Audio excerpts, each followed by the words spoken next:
Mga kapuso, pila ka mga residente na dismaya sa temporaryo nga pagpauntat sang waterway projects sa syudad. Si Kim Salinas nakatuto.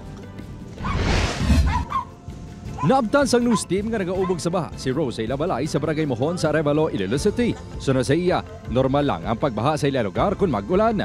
Pero kung pag-untat sa bagyo, nag-init na, manaog na dayon ng tubig. Subong sige-sige pang tubig. Sa may tunga-tunga sang tuhod, tanabla. Sa sulod sang balay namon. Apang umpisa nga gintukod ang esplanade sa mga tuig, madugay na maghubas ang tubig baha. Apang sunod naman sa residente nga si Mark, nga yara mismo sa tupad sang proyekto ang ilabalay, wala man naka-eksperyensya sa paglala sang baha. Bulig pa gani ang proyekto para sa ila. Mas maayon niya sa subong kay lima nga tawag nga matamaan kami di maglakad kami taway lang.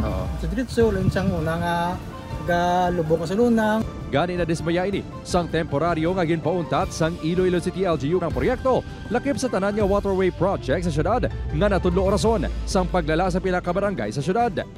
Suno sa LGU, wala sa nagakaigo nga koordinasyon ang DPWH-ICDO sa pagpatuman sa mga proyekto.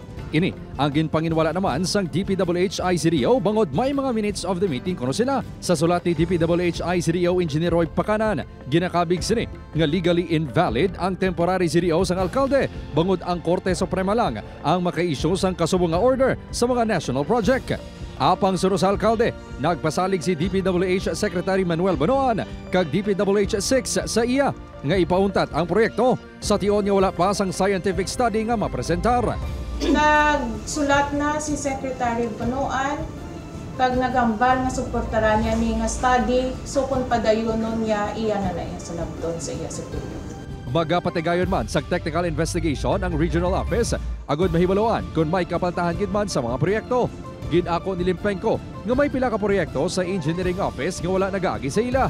Titingnan namin kung ano talaga yung mali nila, kung may mali silang nagawa sa design or during implementation baka may maling nagawa. I-raise natin sa higher-ups kung ano man yung magiging decision nila. Upod Kermel Porquia, Kim Salinas, 1 Western Visayas.